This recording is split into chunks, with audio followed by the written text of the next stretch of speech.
Hi guys, and welcome back to the channel. Welcome to the Wealth channel. This is Real Money Talk, where I give you information that hopefully can help you in your day-to-day life, help you get out of debt, help you stay out of debt, and also bring you some information as to what is going on in the world.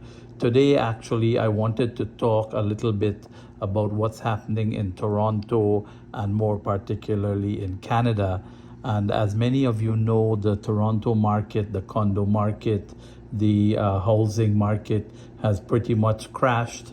I would not say that it's hit rock bottom because it's still going down, and it may well continue going down for another couple years. Those of you who have invested or purchased condos or houses and are hoping for a turnaround, unfortunately, you may not see anything in the near foreseeable future. If you can get out now, your best bet is to get out. As you all know, the condo market was booming for the last few years. People were buying and flipping and making thousands and thousands of dollars.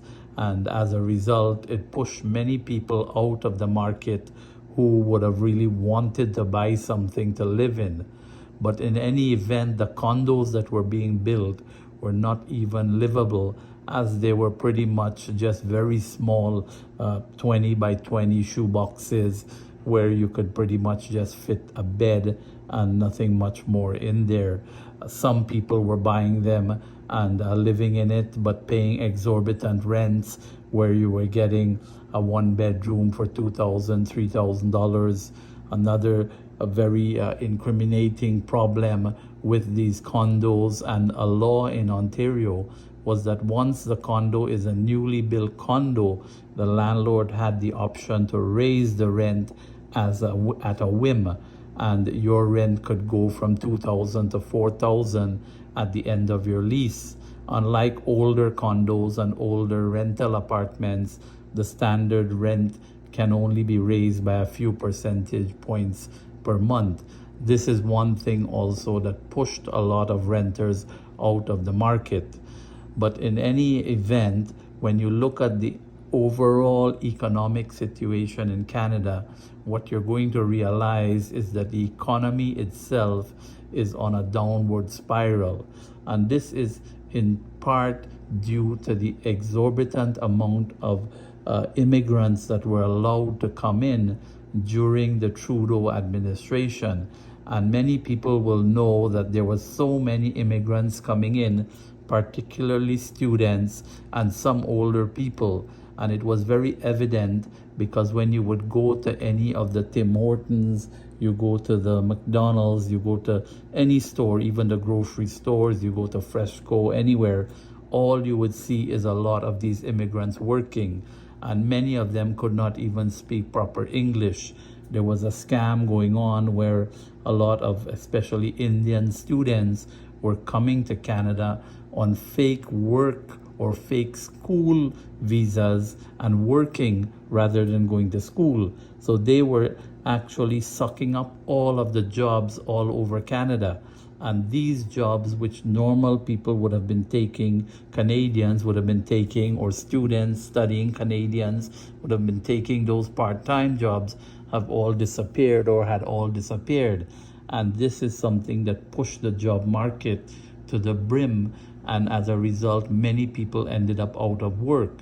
Furthermore, a lot of the immigrants who were going into the houses, renting in basements and what have you, push the rentals up. All of these costs, which when factored all together, cause the whole cost of living to just skyrocket in Toronto and even in Montreal, Calgary, Edmonton, Vancouver. As a result, the property prices followed and went sky high, and many of the people who wanted to get into the market were unable to get into the market to buy a house. As it is right now, jobs are far and in between. Many people that I've spoken to who run companies say that they put a job application out there. They're looking for people to hire.